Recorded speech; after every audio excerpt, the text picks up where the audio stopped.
In the name of Allah, the Beneficent, the Merciful, we give Him praise and thanks for sending to us prophets and messengers to guide us to the path of His divine favor. We thank Him for Moses and the Torah. We thank Him for Jesus and the Gospel. We thank Him for Muhammad and the Quran. Peace be upon these worthy servants of Allah. As a student of the most honorable Elijah Muhammad, I could never thank Allah enough for raising him up among us to get us started on the road to being ourselves again. And what is yourself? Yourself is the nature in which Allah created you. And no matter what you call yourself, God refers to you as a Muslim. The names by which you call yourself, you may say, I'm a Christian, it's a good name. I'm a Hebrew or a Jew, it's not a bad name, those are good names. But if you study the religion that God gave to Adam in the garden, there's no name mentioned either in Quran or Bible. You don't find Christianity mentioned from Genesis to Revelation as the religion of Jesus Christ. He never said once, I'm a Christian, therefore you should be Christians. That's not a bad name, but he didn't say it. And he didn't invite you to a name. He invited you to a principle of practice. He said, follow me. Follow you in what? Follow me in obedience and in complete submission to God. That is the true religion of all of the prophets. It is called obedience to God. Obey my will, obey my commandments. Don't be a hearer of the word, be a doer of the word. That's the religion of all of the prophets. Now, none of them spoke English, so, not that I know of, I don't think the language was in existence at that time. So Adam certainly didn't speak English. So if God spoke to him in the original language about obey me, and that's your nature, and since the original language of Scripture is either Hebrew or Arabic or Aramaic, then okay, how do you say that in that language? You say the religion of submission is called Islam. And those who willingly submit to God in that language are called Muslim. So no matter what you call yourself, that's fine. But God sees you as one created in the nature of obedience to Him. And that is called Islam. I thank Allah for putting us into that process, that we will once again not be bogged down by the differences of rituals, because the ritual is not the religion. The ritual reinforces and supports the principle upon which the religion is based. But the religion is not obey my ritual. The religion is obey my commandments. Isn't that wonderful? See how in just a couple of minutes we are all one? And there's no disrespect of your religious name that you call yourself. There's no disrespect of that. But I want you to be aware and think about this, that nowhere in the Gospels of Jesus Christ do you find in the words written in red spoken by Jesus where he said, I'm a Christian, therefore I want all of you to follow me and be Christians? He just said, follow me in obedience to my Father.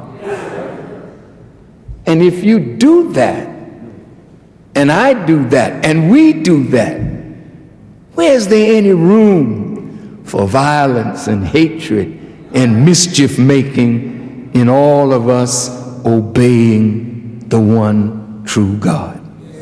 All right, that being said, I'm thankful to Allah for the Honorable Elijah Muhammad, and I greet all of you in peace. Assalamu alaikum. Now,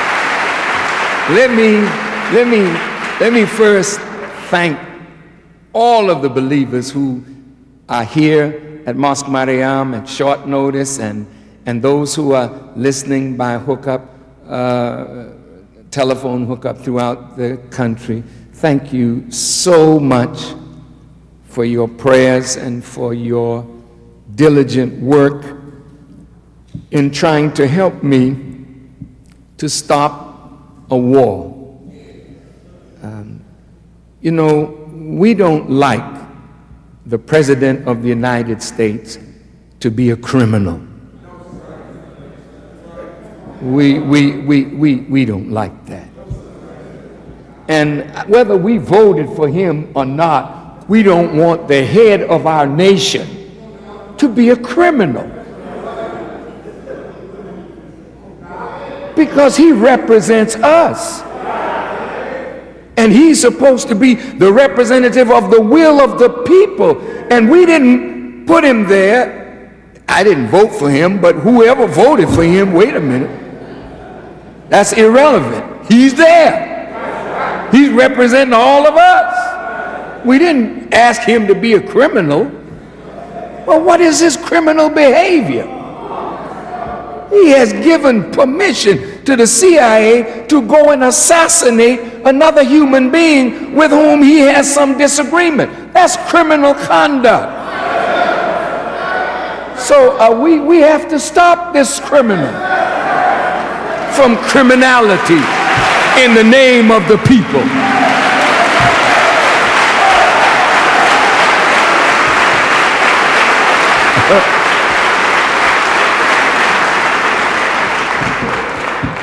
Can you imagine?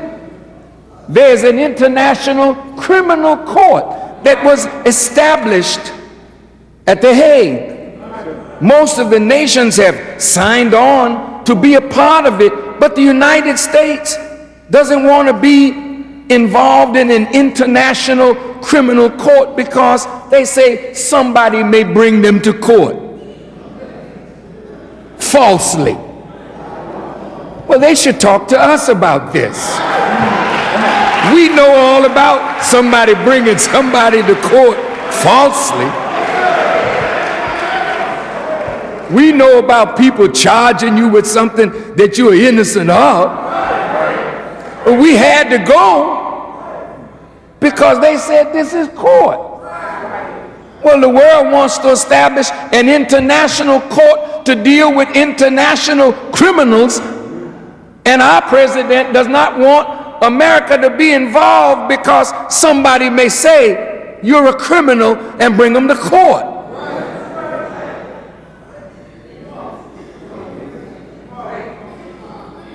So he wants to be a law unto himself. But he said America is a nation not of men, but a nation of laws. And no one is above the law. The law. Well, what is the law? Not a law, but the law.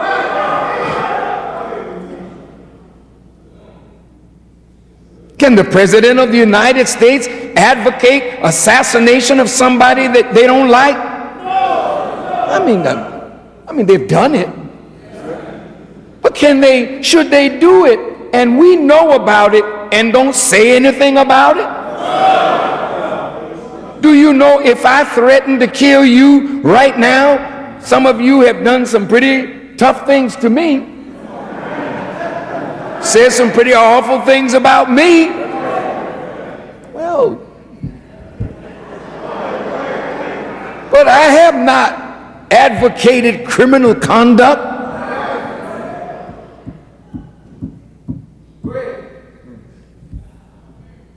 Is this a Christian nation? What happened to do unto others as you would have others do unto you?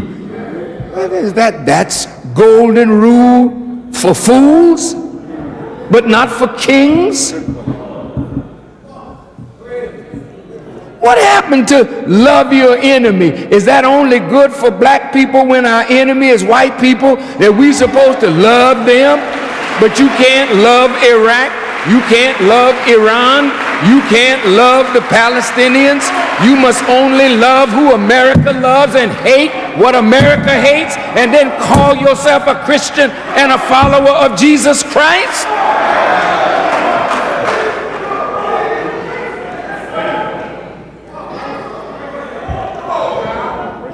Man doesn't want to be in a criminal court. And then some of the criminals in the UN gave him a pass for 1 year, that he could raise hell all over the earth and nobody can call him to court. That's why I'm so glad that Allah says in the Quran that He created the earth with a mizan, a balance.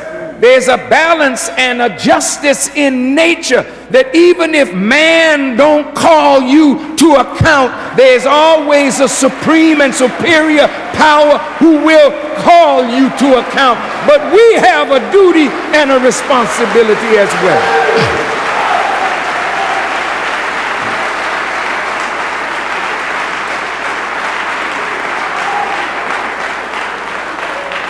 I want to thank you, Brother Dawood, for your opening remarks. I didn't hear them all, but I just heard the thunder and the lightning and saw the trees falling down and whatnot. So I said I better come out and assess the damage. I thank Allah for such, as the Honorable Elijah Muhammad says, such sons of thunder.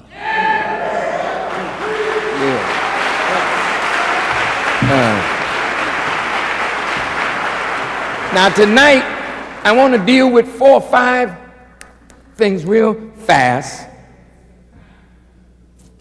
No. As you know how it is, time just gets away from you. Now, you know, the Honorable Elijah Muhammad wanted us to separate from white people. He didn't like integration at all. He wanted us to separate. Now I want to read something, and then I want to talk about separation and why it is necessary, but how to accomplish it. After Elijah Muhammad states, in our program, we want freedom, a full and complete freedom. We want justice, equal justice under the law. We want justice applied equally to all, regardless of creed or class or color. We want equality of opportunity, and we want equal membership in society with the best in civilized society. This is a human need. It's not even a want. It's a need, and it is a human right that not only belongs to us as black people, but it belongs to every human being on this earth. Okay. Now, it would be wonderful if we could get this under the leadership that is in power in the United States. But let's be honest with ourselves first. There's no way under this present mentality that we could get freedom, a full and complete freedom. Not under this. Racism and white supremacy as a mentality, an institutional racism that poisons the human mind and spirit, will not allow not only us to have full and complete freedom, but racism and white supremacy does not allow whites a full and complete freedom to develop along the proper lines. We want justice, equal justice under the law. Well, that's not bad. I mean, we should have equal justice under the law. But with that kind of mind, we'll never get equal justice under their law. No, by no means. And you won't even get it, listen now, under the Pope's law, under the Sheikh's law, under the Imam's law, because the world's religions have been poisoned, and the political bloodstream of the world has been poisoned to the degree that religion and politics, all of them have failed to cultivate the human being in the way that God intended for the human being to be cultivated. We do not go to church to go to church. We do not go to the mosque or the synagogue or the temple or the shrine or the cloister to just have a meaningless experience with singing and shouting and hearing the preaching, good preaching, but then going right back out into the world to do the same old wicked things that we did prior to coming to the house of worship.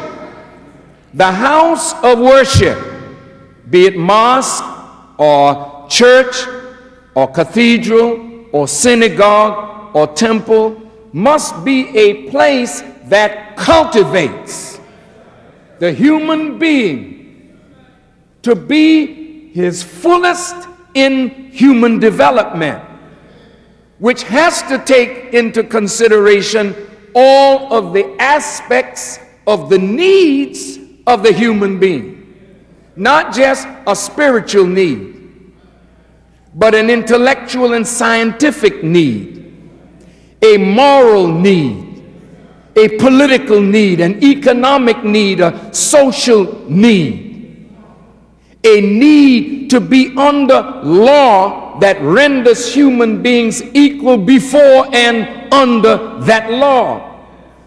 That is what religion, not ritual, but true religion is a way of life ordered by God that fulfills the needs, the rights, the interests, the righteous interests of the human being, so that he can grow to be fully what God intended for the human being to become. So for us to read the Quran in Arabic or in English, read the Bible in Hebrew, Greek, or English, or any other language, and not be found on a daily basis improving and cultivating and developing ourselves according to the nature of our creation, then our religion is wasting our time.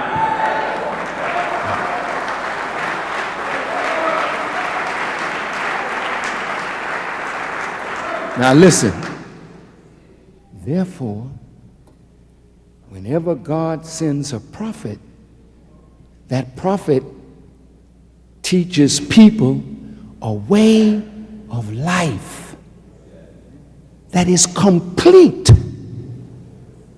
Religion is not a crutch to lean on for people who can't walk.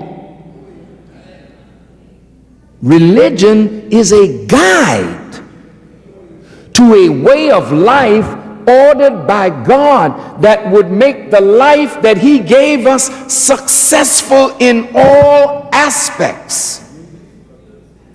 God did not raise us to be failures. We are failures when we disobey and go contrary to the ordered life that God has, not only for the sun and the moon and the stars, but he has an ordered life for human beings. He not only sets the creation in motion, but he regulates the affair of that creation. And as long as we are in obedience, there is no failure. Success is all in front of us through our obedience. Y'all all right? Okay. Now, since we couldn't get it from the present powers, Elijah Muhammad wrote, "We want our people in America whose parents or grandparents were descendants from slaves to be allowed to establish a separate state or territory of their own, either on this continent or elsewhere. We believe that our former slave masters are obligated to provide such land, that the area must be fertile and minerally rich. And we believe that our former slave masters are obligated to maintain and supply our needs in this separate territory for the next 20 to 25 years until we are able to produce and supply our own needs.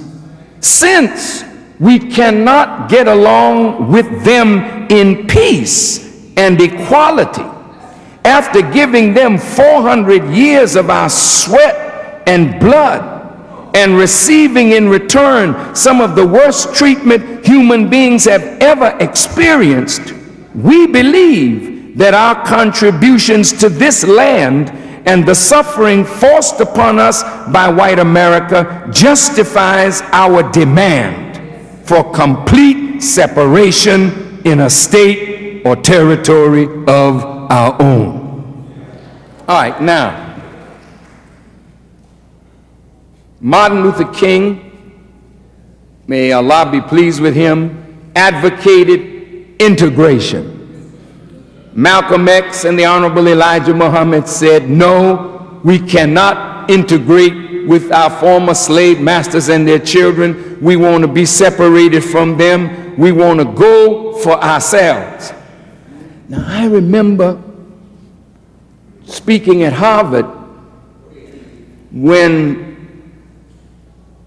the former Senator Daniel Patrick Moynihan was the head of sociology and social studies at Harvard. And we had this conversation about separation versus integration, Senator Moynihan and myself.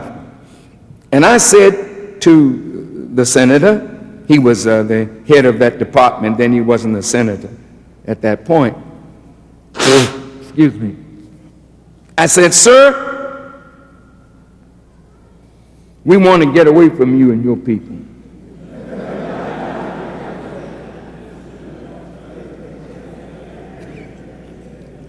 I said, we want separation so bad that we would be willing to fell the trees, cut the underbrush, and build us something for ourselves. And I was telling the Honorable Elijah Muhammad what I had said to Moynihan.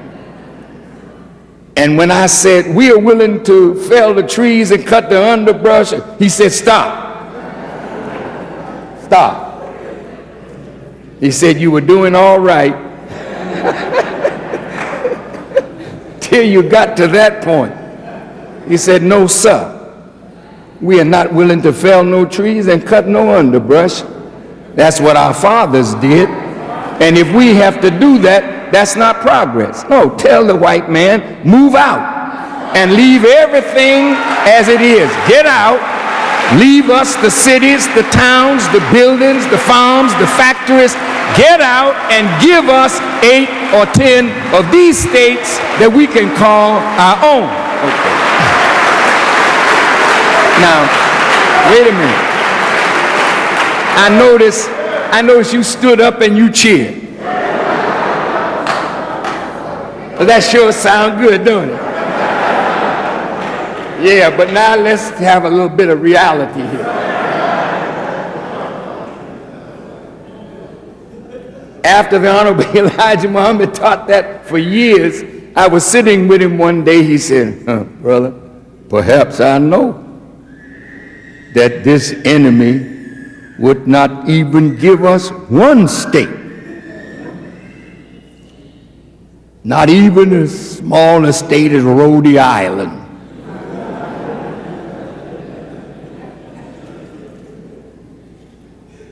He said, but that doesn't stop me from asking. He said, I want my people to understand what justice looks like. You must not settle. After you have been here 400 years, built the country. I mean, our fathers did a heck of a job here. You can't settle for a job and a white woman or a white man as payment for the hell that we caught.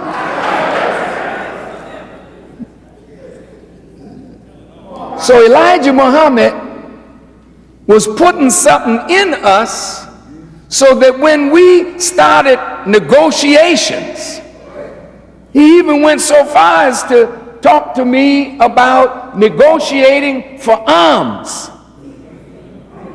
Because you can't have territory and not have an army and that which an army needs to protect your borders.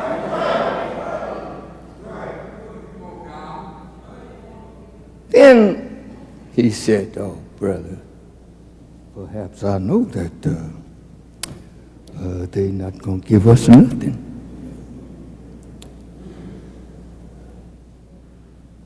And all that time, those of us who wanted to go back to Africa, we was all with him. Yeah, let's go back. And when he said here or elsewhere, he said, where's elsewhere? Got something on television called Saint Elsewhere. I don't know. You better show me where elsewhere is, because where you want to send me? Well, anyway, then one day he was talking about how much money and time and how many navies it would take and how many years it would take to transport 30 million people. Now he's leading me somewhere. I'm a follower, so I say, yes, sir. Then he says, you know, brother, they're asking me, Muhammad, you say we should leave, but I notice every time I look around, you're driving a stake down here. You bought 20,000 acres in Alabama, 5,000 in Georgia, 20,000 more in Honduras. You got farms and factories and whatnot and whatnot. So his smart answer was, we got to live wherever we are.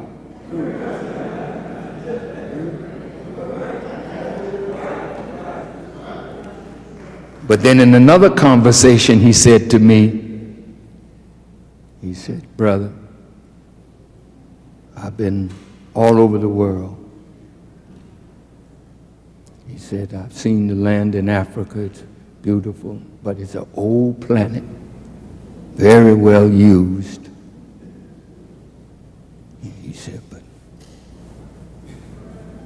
He said, this is the place, brother.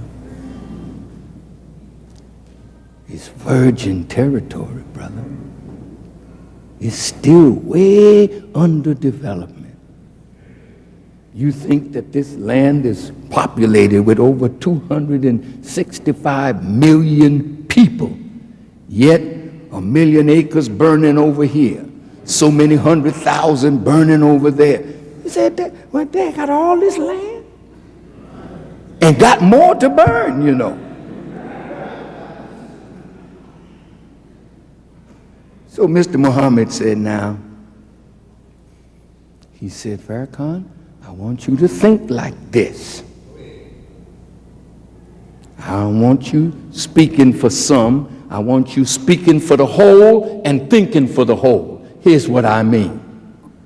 He said, if there's 30 million people who eat one slice of bread per meal and they eat 3 meals a day, that's 90 million slices of bread per day. 630 million slices per week, 32,760,000,000 slices per year. How much land must you have under wheat cultivation to give your people their daily bread? Now you say, Lord, give us this day our daily bread. Hey, brother, the loaf is not going to fall down from no sky. And you say, thank you, Lord.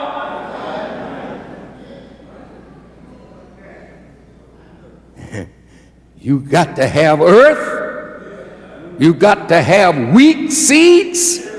You got to have good season, and your wheat will grow. You turn your wheat into flour, turn your flour into bread, and start giving your people their daily bread.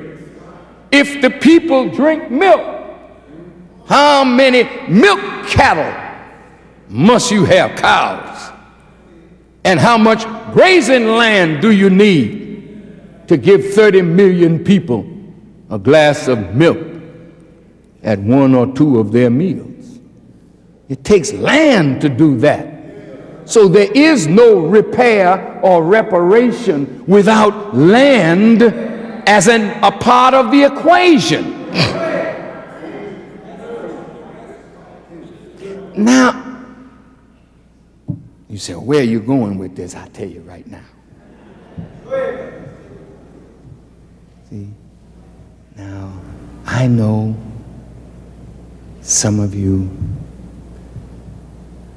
and I'm with you, don't want to go no place. As bad as this is,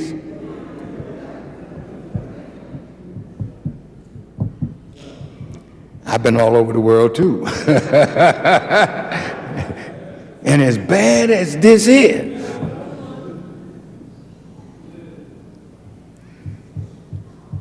I believe that really what Elijah Muhammad was hinting at is for us to lay claim to what our sweat, our blood, and our sacrifice has earned us. And that is this land. Wait. Now, you see what's happening over there in Israel and Palestine. Here's some Jews that believe they had a divine right to that land. The United Nations mandated, take these land from the Palestinians, give it to the Jews that they may have a homeland. In fulfillment, they say, of the Bible. It's been over there 54 years. No peace. Do you think these white folk would like to move out? Come on. Because somebody said you should have some states for reparation. Do you think they move out of Georgia, Alabama, Mississippi, Florida, Louisiana, North and South Carolina, and give it all to you? If the government even said that, you'd find another secession from the Union and another civil war, because these white folk ain't giving you nothing. You are going to have to earn whatever you get with the blessing of God. Now look at then, what is the Bible and the Holy Quran talking about? Let me go to the Bible first. The Bible says, Jesus talking, the kingdom of heaven is likened unto a man who sowed wheat in a field. And while men slept,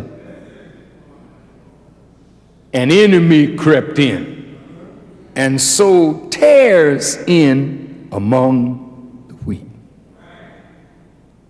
At a certain point, the wheat and the tare look just alike. So you can't jump in there ahead of the season to try to separate the wheat from the tare, because you might be killing the wheat thinking you killing the tare, because they both look alike. But in the proper season, if you're patient, the wheat will bear fruit, the tare won't. Then you can see the wheat, see the tare at that time. You must come in to harvest and separate the wheat from the tare. The wheat, he said, we will gather into the barn, but the tare we shall bind and burn. Jesus talking. He didn't stop there. He made another parable of the sheep and the goat. And sometimes the sheep and the goat will be together, but the nature of the two is different. Sheep is a peaceful little fella. The goat is just always into some mischief, you know. And but the goat and the sheep, Jesus is a country boy. See, it's wonderful to grow up on the farm. He didn't grow up in no big city.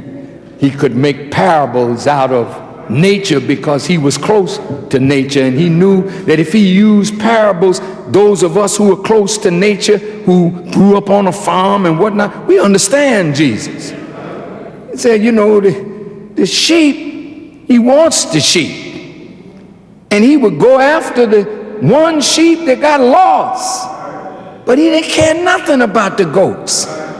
He gonna separate the sheep from the goat. I don't know why you call your children your kids unless you a goat. Don't understand the nature of a goat, and that a kid is the offspring of a goat. Never call your children your kids. Let white folk refer to his as kids until you teach him better and he become better. But you don't have kids, don't raise kids. You raise that which is submissive like a sheep and a lamb, but submissive to God and not to Satan and the evildoers. All right, now that's Bible.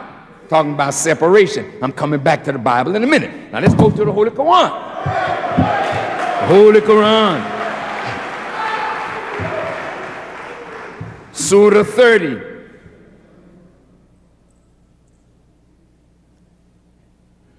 I read 41, 42, and 43 verses. Corruption, mischief has appeared on the land and the sea, on account of what men's hands have wrought. Why is the president talking about corporate greed? Corruption is everywhere on account of what men's hands have wrought. Then Allah says that Allah may give them a taste of some of their deeds in order that they may turn away or turn back from evil. Then Allah says to Muhammad, say, travel in the land and see what was the end of those before you. Most of them worship others beside Allah. Travel in the land and see what was the end of those before you, who had somebody calling them to a straight and a right path, and they rejected it and set up rivals and partners with God. See what was their end and know that if that's what you're doing, your end is the same. Now look at this. Look at this now. It says, set your face to the right religion. Set your face, meaning, you know, when your face is set, that means you're focused. You ever see when a fighter is getting in the ring, he's made his training, he's worked hard, he denied himself his wife for 2 months. He get in the ring eating raw meat. This boy is ready to kill concrete.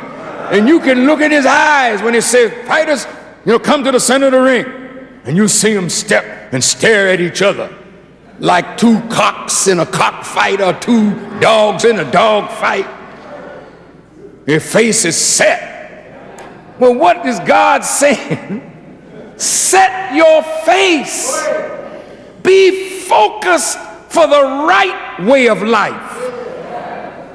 Not the way of life that you live in that's causing you grief, but set your face, start looking with purpose for the right way of life, a way of life that puts you in obedience to God. Set your face for that. It said, before there comes from Allah that which cannot be averted, and on that day they shall be separated. What is the day that can't be averted? That's the day of judgment. I don't care what Bush does. He got to face the real God of power. There's a real court that has already been set up for him. Because if no other nation can judge him, like no nation could judge Pharaoh, no nation could judge Nebuchadnezzar, but God was able to judge what others could not judge because he had power over all things. So set your face for the right way of life before there comes from Allah that which cannot be averted, and on that day they will be separated. I'm going back to Jesus now. Jesus said, 2 will be lying in the bed.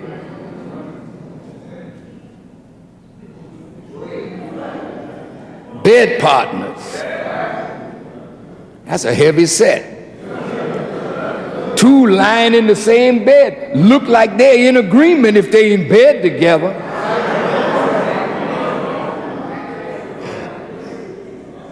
And that's what you think. But the scriptures say God will take one and he will leave one. So don't get so hung up on your partner in the bed.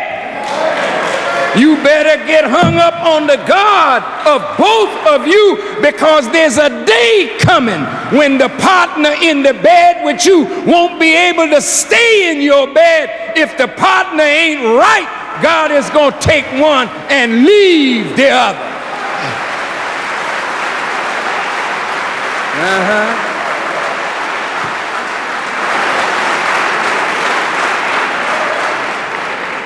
The book says 2 will be grinding at the mill. Look like they're doing a common work together. Both of them at the mill grinding flour. But God will take one and he will leave the other. So just because we in the mosque together, that don't mean nothing. Just because we're in the church together, that don't mean nothing. Because being in the mosque or in the church together is like grinding at the mill. You both doing the same kind of work. That ain't as heavy as being in the bed together. Hell, when God come in your bedroom, then you know the boardroom don't stand a chance if the bedroom gets taken out of whack.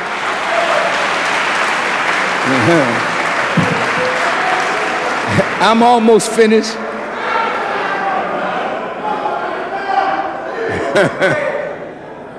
Now, Jesus said, and you know Jesus was a man of peace,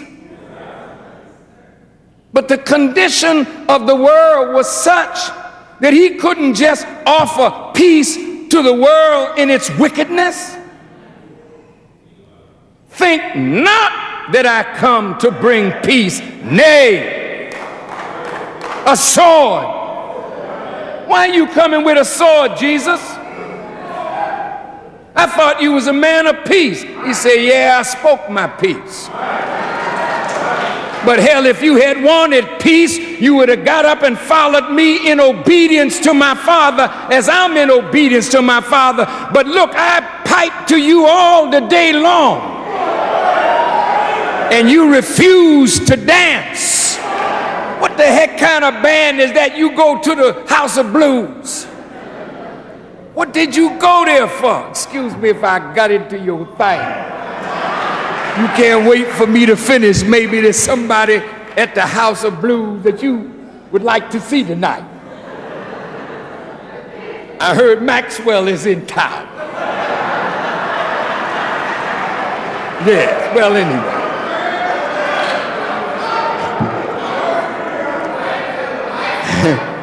But this would be a hell of a thing.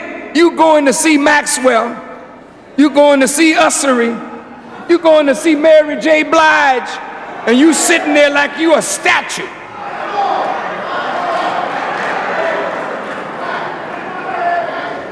See the nature of that thing, man. I was at the Chicago Theater at the Push thing the other night where Frankie Beverly and Mays were working out.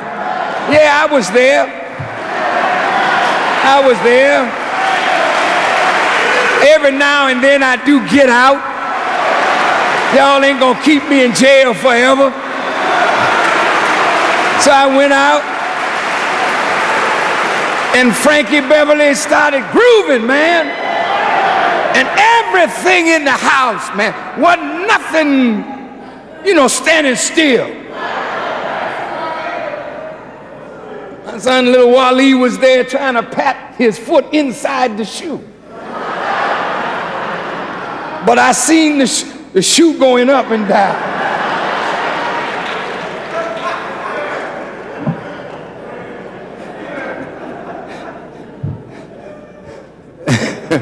A little fun is good. What I'm saying is, truth has a rhythm. And when truth is spoken, not only should you pat your hands and shout, that's right. That's the first thing. Because when I was sitting there listening to Frankie Beverly Mays, this is the first time I ever seen him or heard him. But when they started playing some of their songs, I said, oh, I heard that before. And, after a while, they want you to clap and, but then stuff got good, Water, yes, sir. And then the people got up. And when they got up, boy, the whole house was just rocking. Of course, the minister had to keep his cool,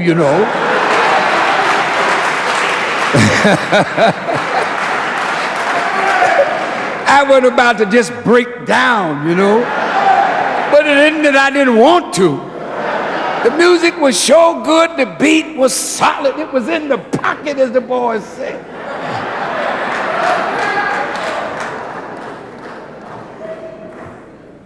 Well, poor Jesus, he's singing his tune, Ain't nobody dancing. See, we talk Jesus. We praise Jesus. But where's the dance? Get up, get on the floor, and walk to the rhythm of his truth. Then Jesus don't feel bad. But you know, it's a hell of a musician. He playing all night long and the people just sitting. They don't pop their finger. They must have had a stroke, you know.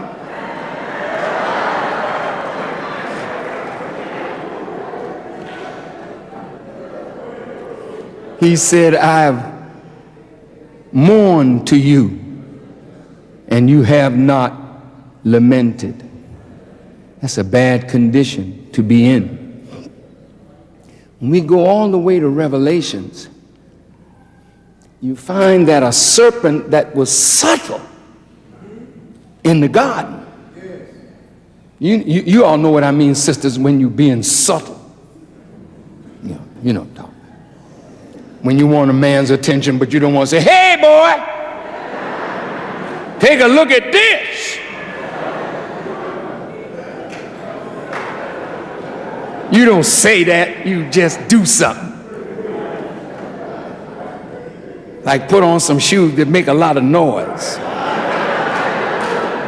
And you got on something tight that reveals, you know, what should be hidden. And you are subtle, but you know what you're doing. It's a subtlety. But hell, today ain't about subtlety. You go to the right place at the right, hey baby, I've been looking at you, girl. And you say, well, I've been looking at you too. I come to get you. Ain't nothing subtle.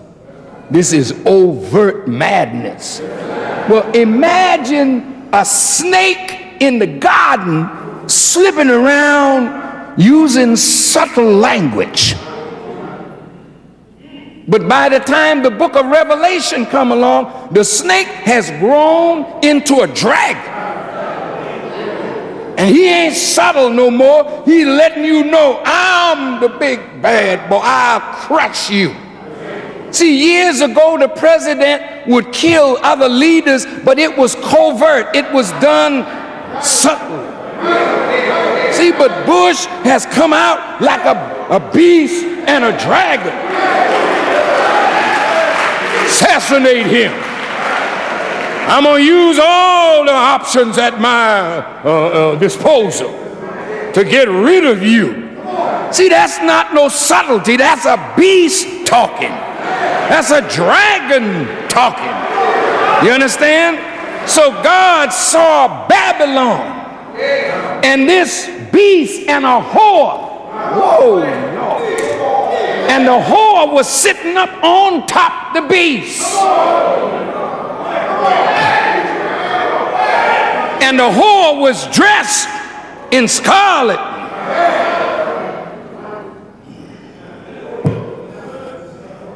You got to be careful what you join. See, it has many meanings. There was a time when the white man would kill you for looking at his woman. But today he takes the clothes off his woman and parades her in front of you, while your woman, bless her heart, is having all these babies and getting fatter by the second.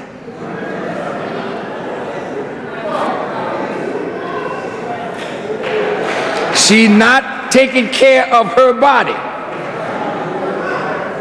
She done got all out of whack.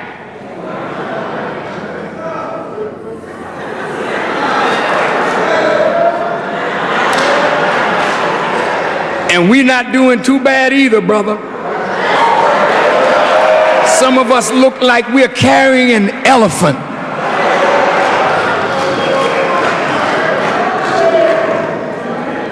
Here's the white woman in the gym, 90 years old.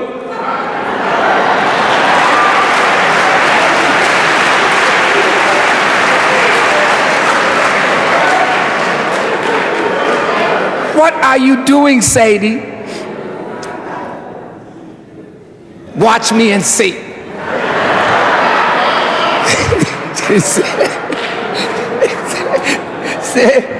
Her name is Delilah, Sam.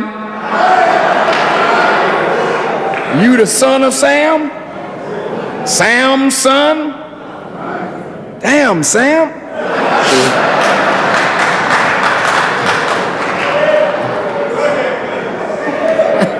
Sam, Delilah winking and blinking and stinking.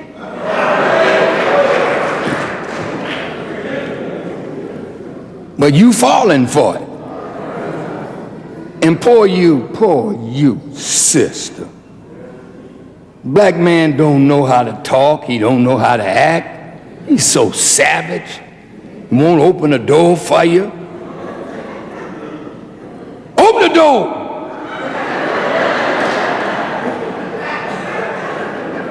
If you stumble, oh hell, damn, can't you walk? Get up, get up.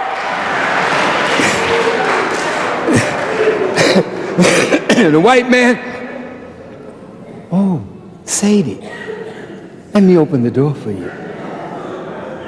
Sadie said, oh, don't, you're stumbling. Let me. He's trying to hold you up.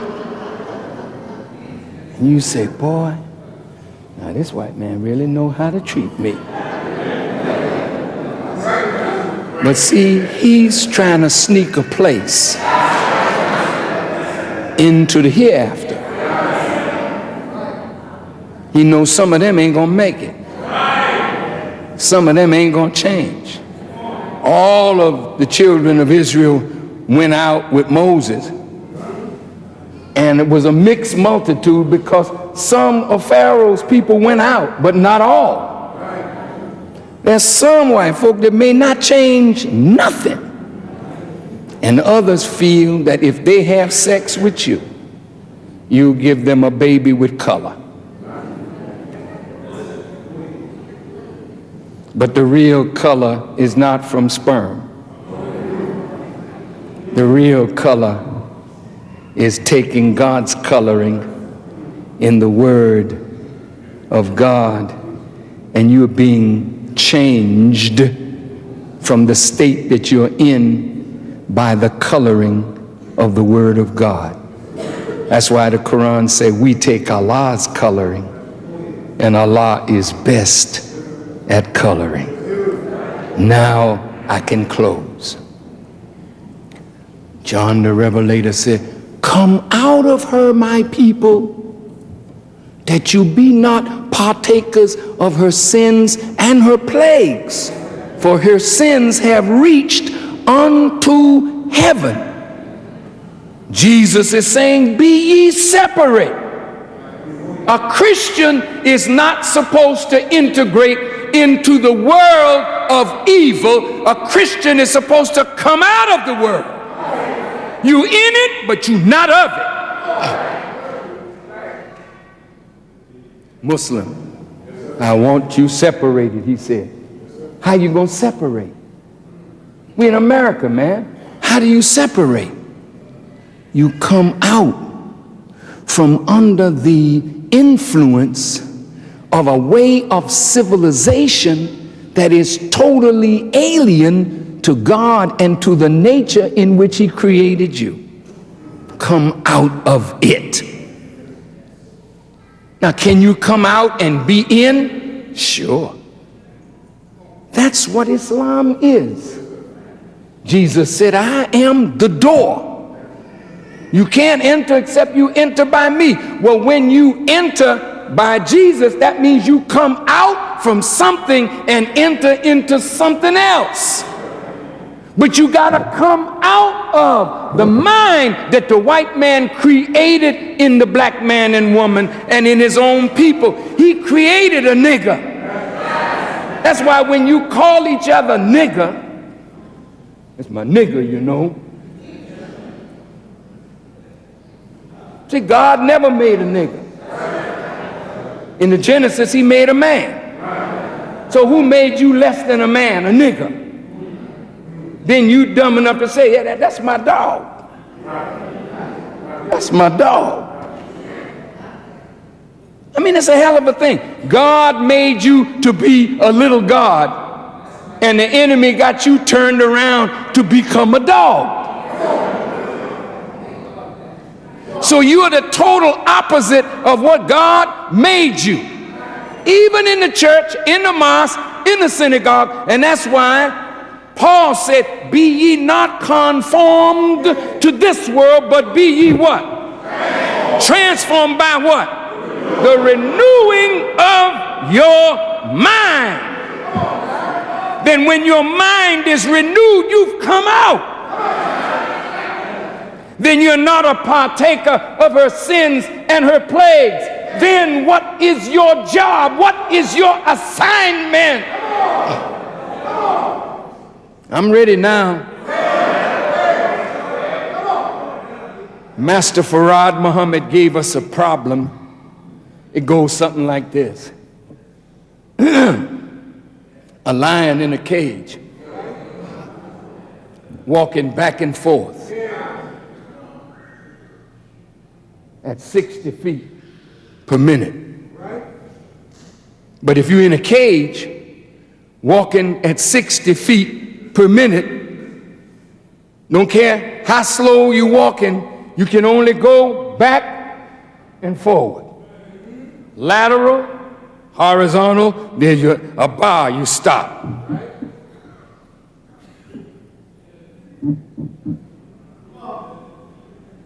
Said it took him nearly 4 centuries to find the door. There's a lion asleep in Judah.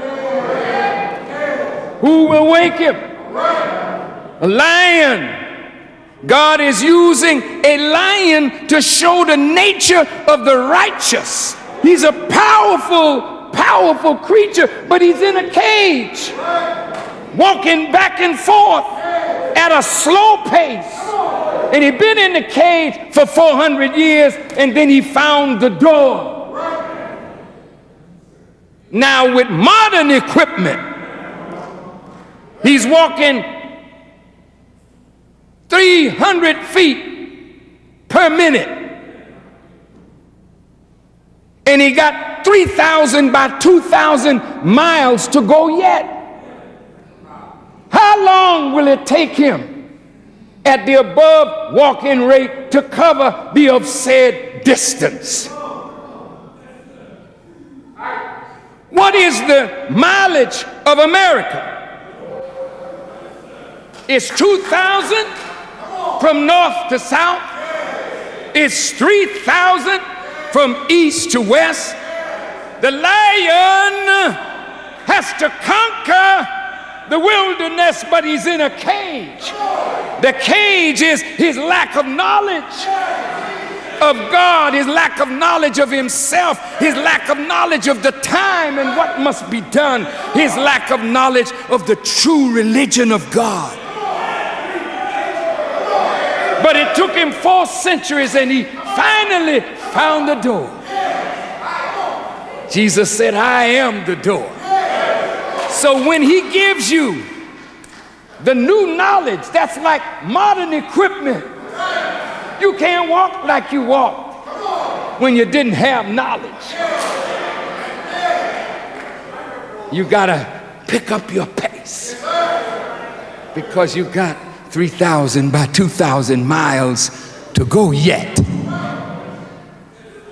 You have to conquer this wilderness so that the kingdom of this world becomes the kingdom of our God and of his Christ. You don't need a gun. You cannot conquer this with a gun because he got a bigger gun.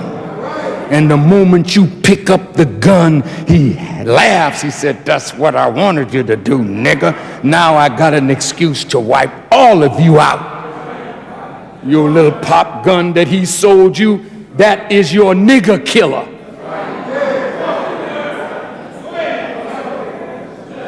Since, yeah, that's your dog killer. Because that's all you got it for. You don't kill nobody else. You ain't robbing hardly nobody else or raping nobody else. You using all of that on yourself. So take that cross from around your neck. You're disgracing what it's supposed to represent. But maybe you are just what it represents. On a hill far away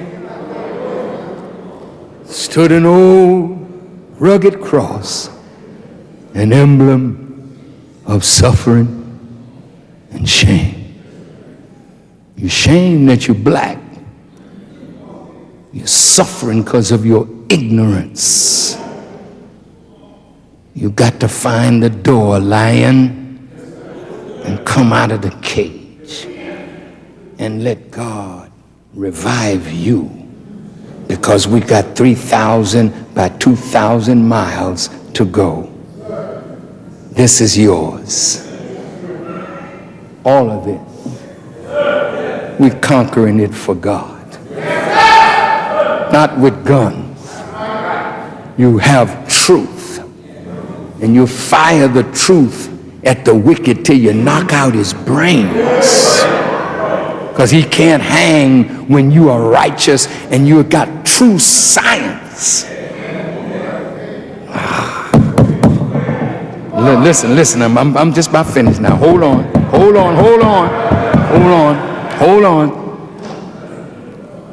When I was overseas, Reverend Bevel, Reverend Al Sampson, some of the brothers that are here, everywhere we went, you know what they were saying in Africa and in the Middle East?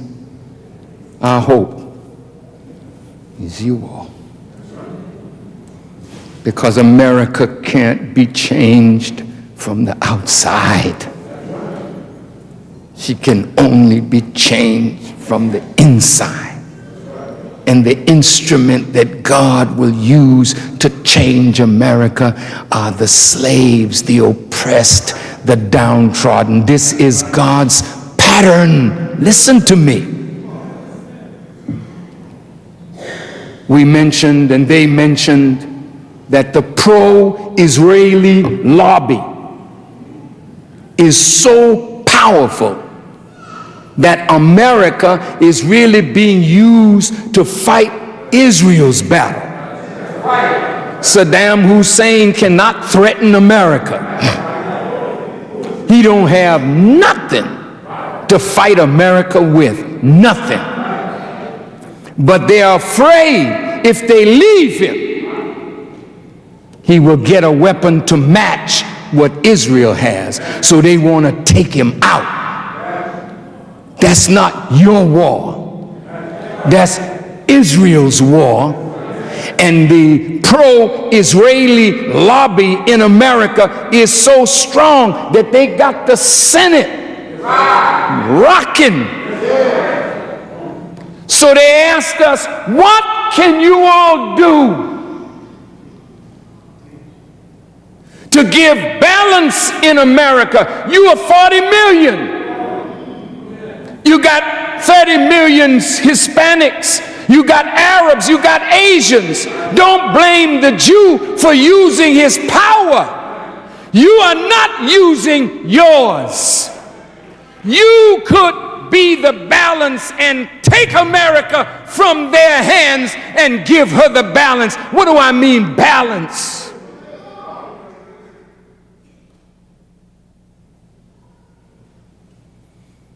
The pro-Israeli lobby is selfish and self-centered.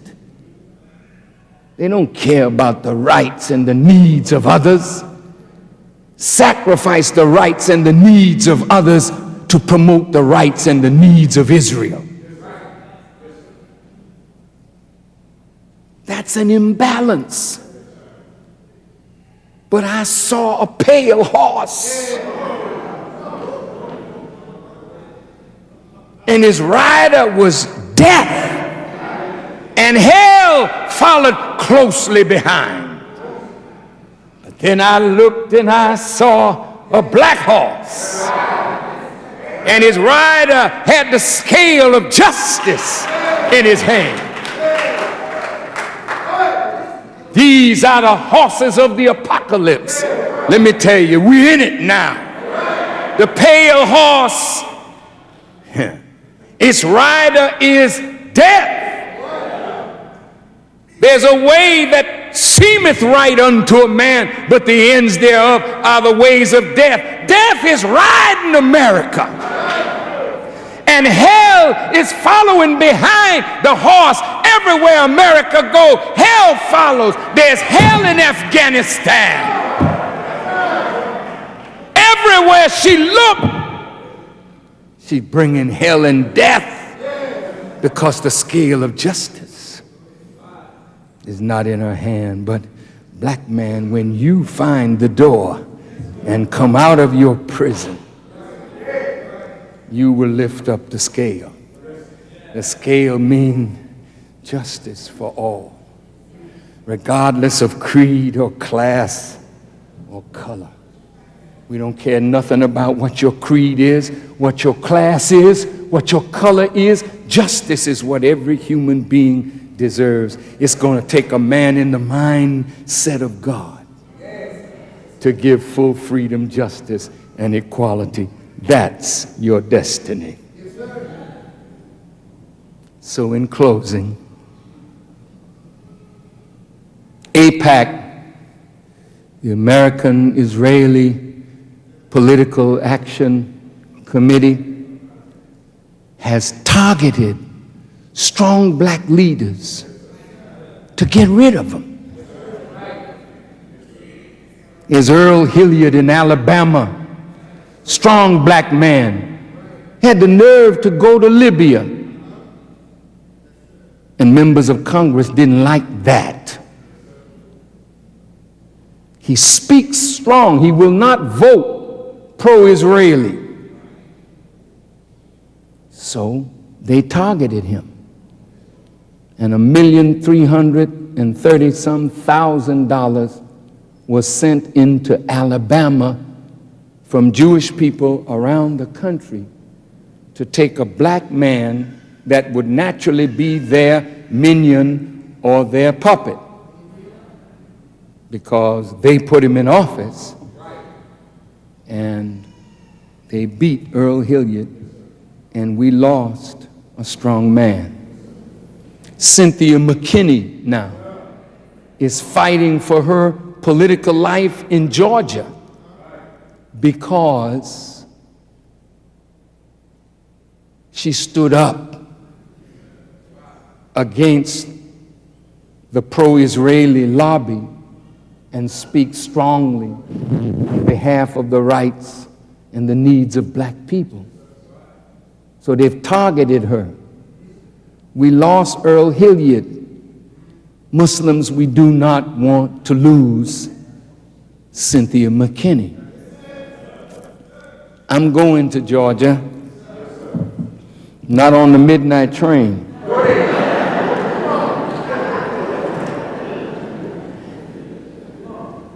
But I want to go and stand up for my sister.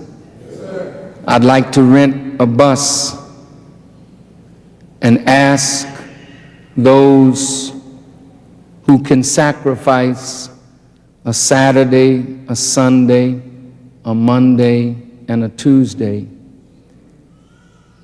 I'll pay your way on the bus, but you got to at least double up on the hotel room. We need brothers and sisters who will go to pass out leaflets, to knock on doors, to get cars and drive black people to the poll. You say, well, oh, she's a shoo-in because she's good.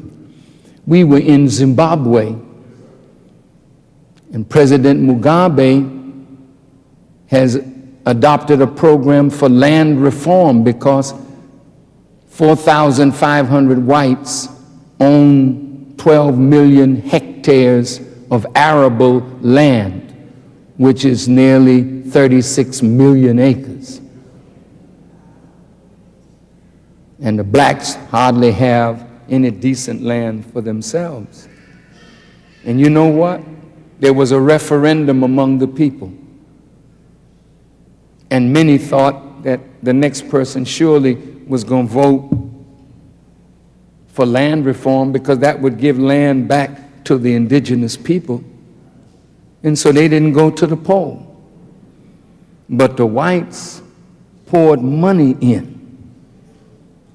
And they won in the referendum against land reform. So the parliament had to make a ruling to give the government power to take the land. That's why they call it a democracy bill, because the people voted against land reform, but the government insisted. That's why if you take anything for granted, you will lose. You can't go to sleep and think because she's a good woman, she'll win. So I would like to be in Atlanta on the night or evening of the 17th for a Southern regional meeting. And those from Chicago who would like to go. Now this is not, we're going here to work now. We're not going for no sightseeing tour. And just because I'm paying for the bus, don't get your boyfriend and your girlfriend and think you're going to get a hotel and we won't see you. Two will be lying in the bed and staying in the bed talking about it. Who won?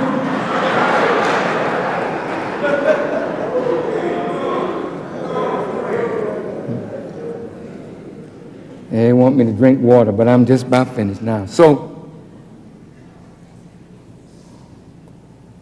what I'm asking you to do in New York, in Washington, wherever, if there's a group, I can't pay for all your buses, so don't say the minister. No, the minister's only paying for one bus. That's all I can afford. But you will have to find a way to help. Now, as the convener of the Million Man March and the convener of the Million Family March, and as the one, well, they call it Public Affairs Committee, but it's really a political action committee for real, but that's the right name, Public Affairs. But you know what the public affair is.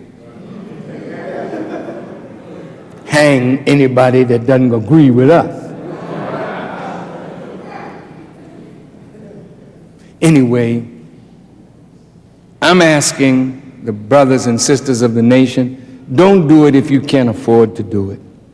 I'm only asking those who have the will to want to really help this sister to stay in Congress. She's worthy of it. You'll be passing out leaflets, you'll be knocking on doors, you'll be learning about her and talking to people about voting for her, and they're going to tell you, well, the media said she's this, the media said she's that. And then your response should be, the media said that Martin Luther King was a notorious liar. The media said many ugly things about Malcolm. The media said many ugly things about W.E.B. Du Bois. And they say ugly things about anybody who will stand up for us. You can't look at the media. You have to look at her record in the Congress. And if you come straight with truth, well, there are some Arabs that are supporting her. The only reason the Arabs are supporting her is because she spoke favorably for the Palestinian cause, which every senator should do. But now they're using the fact that Arabs have given some money to say that the Palestinian-Israeli conflict is being played out in Atlanta in the congressional race of Cynthia McKinney. And I'm saying to you that, brothers and sisters, we got to stop this, man. If this is our candidate, we love them, we have to be the ones to support them. Look at all the money you spend for liquor, for drugs, for movies, for parties. Well, if you see somebody that shows that they got a Christ-like mind, you need to send them to the city council, send them to the state legislature, because how else is Christ or God going to take over unless people that have God-centered minds go in and beat out these satanic, demonic minds, and then God gets in the house. And when God is in the house, you know, I say so-and-so in the house. Go on in and said, Jesus in the house. Muhammad in the house. Moses in the house. Abraham in the house. God got this thing. Then take it over and run it with justice. You got the juice, you got the power. You just need the leadership to inspire you to do what you already know you can do. Now, believers, on the 17th of August, they have a reparations meeting on the Mall in Washington. It's significant, the cry for reparations, and I promised the leaders of that march that I would support them. What I would like us to do between now and Sunday, I want us to think of a contribution that we can give to help them put on the reparations thing. And I think if there's enough in the pot, I can't just say, but you know I was talking about Cynthia. You know, way in the world we can just go there. She got to have some juice, but you're not supposed to preach like that. So I'm saying, as the convener of the Million Family March and the Million Man March, read page 11 through 13 in the national agenda. Then if you think about two things instead of one, between now and Sunday, if you got $5, if everybody in the nation gave $5, just $5, it's a sacrifice. I promise you. Shouldn't we start tonight? So if everybody gave $5, I'm going to give more than $5. But if you give $5, if you got $5, listen to me, and everybody all over the nation gave $5, everybody that's listening, if you can give $5, give it. If you can give 10, give it. If you don't have $5, but you can give something, give that. And I want all the mosques to call and tell us between tonight and Sunday what you collect. And half will go up and half will go down.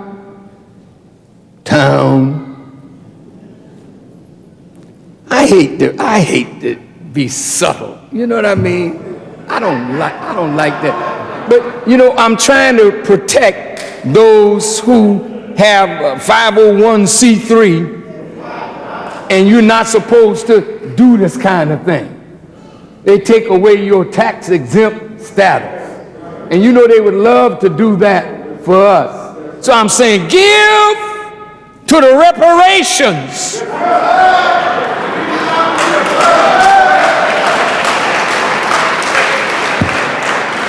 And we can repair damage everywhere we see some. You understand? Those who can give 10, give 10.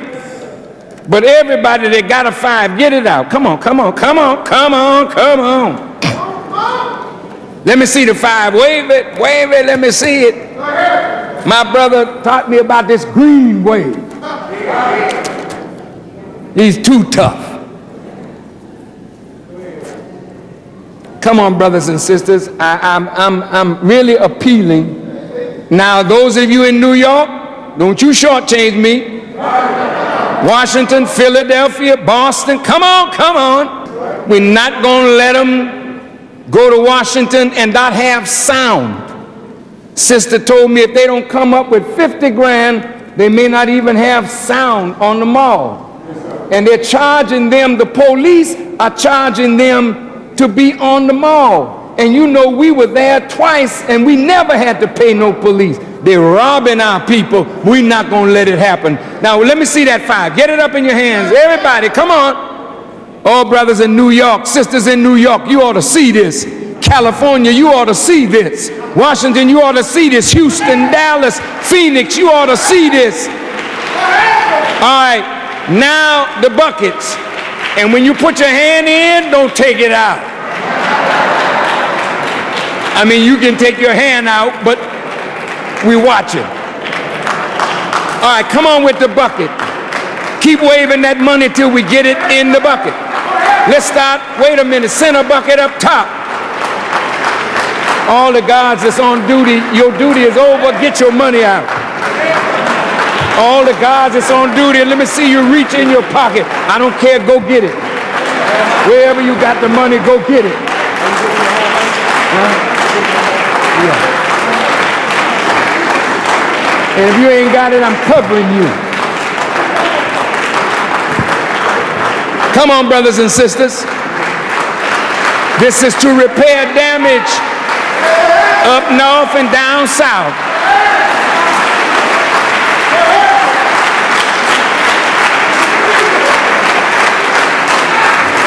Up north and down south. We'll take the midnight train to Georgia. I'd rather be with him in his world than be without him in mine. Yeah, yeah, yeah. Okay, if you still got your money, keep it up. Hold it up now, because I see somebody with some money in their hand. Don't let it go. Don't let it get away. Come on with it. Brothers and sisters, believers, come on. Have you got it all? I got one more word to say and I'm out of here. Have you got it all? Anybody got any more? Way up in the balcony. Look at all that up in the balcony. Somebody get up there and get that money, and if I catch you putting it in your pocket, we're chopping off hands tonight.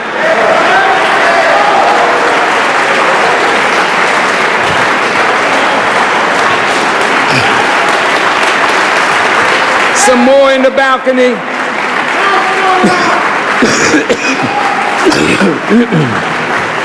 Now,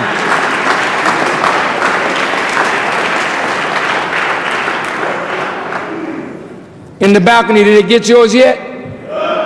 They got it? Did they get it? You still got it? Who still got some money?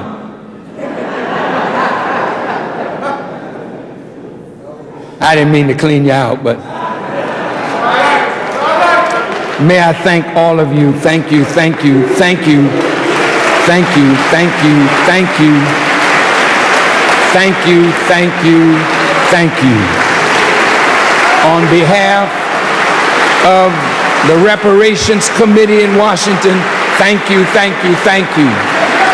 On behalf of our struggling people in the South, thank you, thank you, thank you. All right, now sit down 1 second. All the Muslims, I want to say this to you in closing. Listen, if it were not for what you gave to me last year in the Savior's Day gift, we couldn't have gotten through this year. We are facing some terrible lawsuits now where there's been a victory in the court because of a mistake or error that was made at the final call. And the people have gotten a judgment for $1,300,000, which we don't have to give nobody for a mistake that was unintentional, that we tried to do something to cure, and the person unfortunately took us to court in New York and got a judgment. We are appealing it. But in the meantime, they literally froze the final call bank account, took everything out of it. And we thank Allah that we are fortunate enough to be able to print the paper each week, but we are struggling. I always believe that the believer should be informed, because we can't be responsible citizens if we don't know. And there's no secret. I don't want you reading it in some newspaper. We got another suit, several. I mean, people sue. And every time they sue, if we didn't have Arif Muhammad, if we didn't have Ava Muhammad, if we didn't have Sister Dominique, if we didn't have our Sister Barbara Crochet in New York and others, we would be paying so much legal fees that we'd be out of business. Well, you know their aim is to destroy the nation. So what I would like to do this year, with your help, is to try to significantly reduce the national debt. So that I would like to tonight inaugurate the Savior's Day gift, and we will come up with something terrific to give to the mosques in the regions that do the best to help me, to help the nation, and prepare a future. It's sad that we are paying what is behind, which does not allow us to move progressively forward. We spent a lot of money making a beautiful Salam restaurant. I would like to reopen that restaurant under Muslim management, and I would like those of you who have management skill and want to see that restaurant open and run right, I want you to submit to me through the office of the Supreme Captain, sisters and brothers, what you would like to do to make the restaurant and its opening a success. I've had to pay some taxes, I've had to pay lights, I've had to pay gas, I've had to pay bills. Well, as long as I'm paying, they're draining from the treasury that you give me to advance the nation. I have to keep putting out fires. So I'm hoping that this year we can put out all the fires and get rid of anybody that creates another one.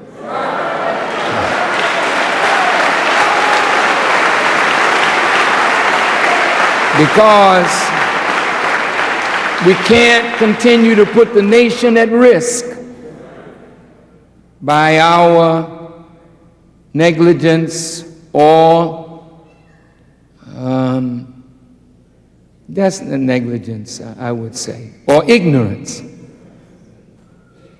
So I heard a brother say, well, we pay for mistakes so that you can learn. Well, it's been a very costly learning experience, and we do not intend for you to get a doctorate degree.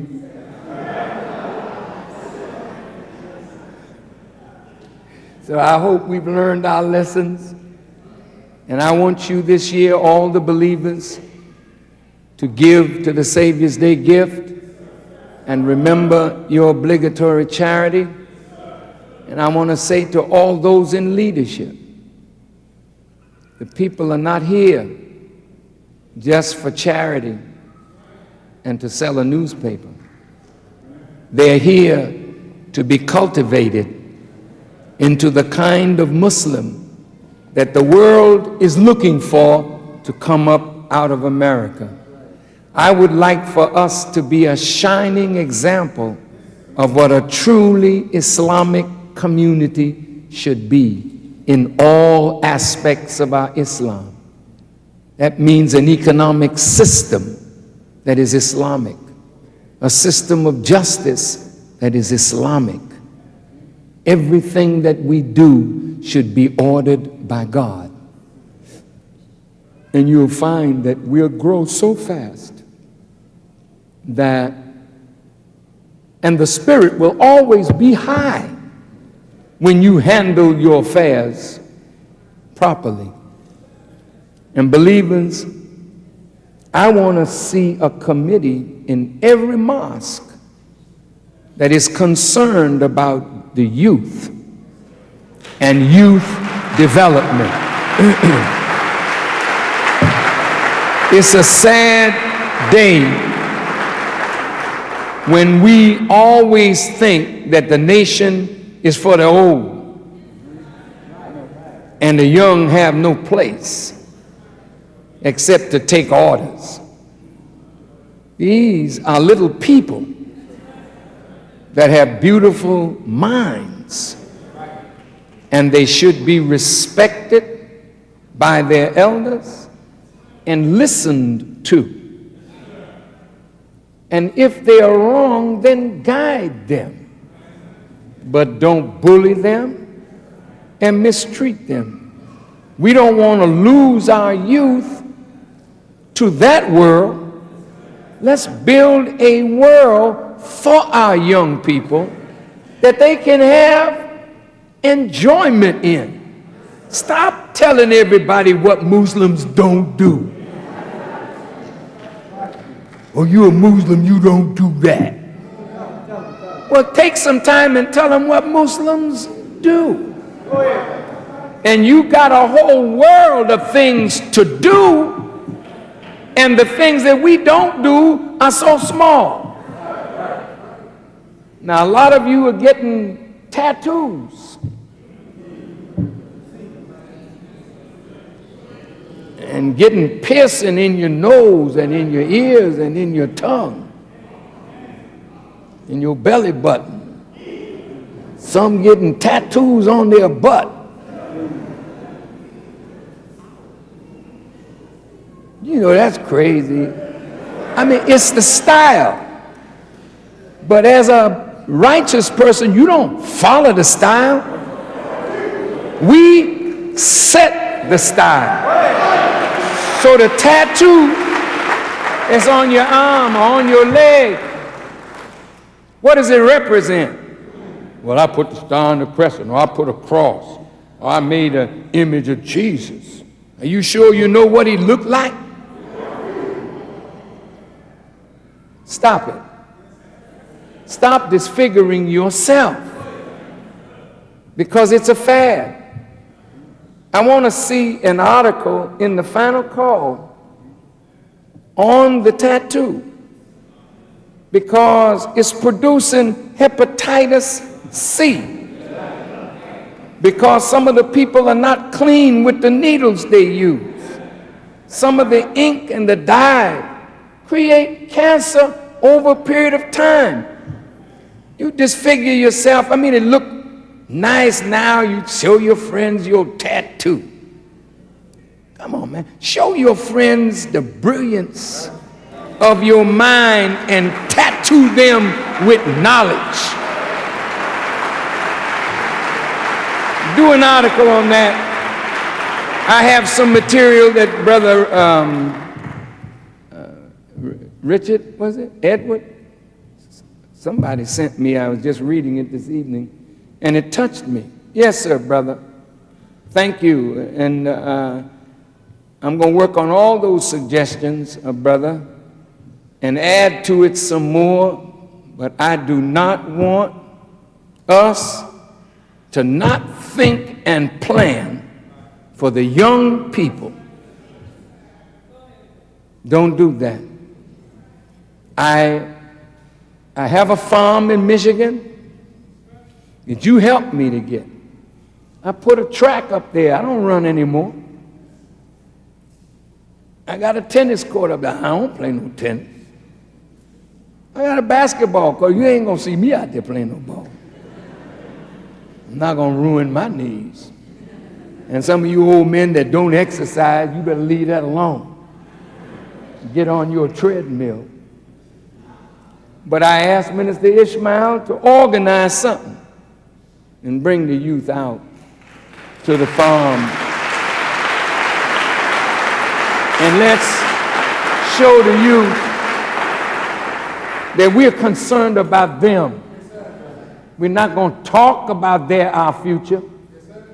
We're going to make them our future. So a lot more coming where that is. I thank you for a wonderful evening. Thank you for listening all over the nation. May Allah bless you all. And thanks again. Come out of her and let's come into ourselves and our God. We got 3,000 by 2,000 miles to go yet. Assalamu alaikum.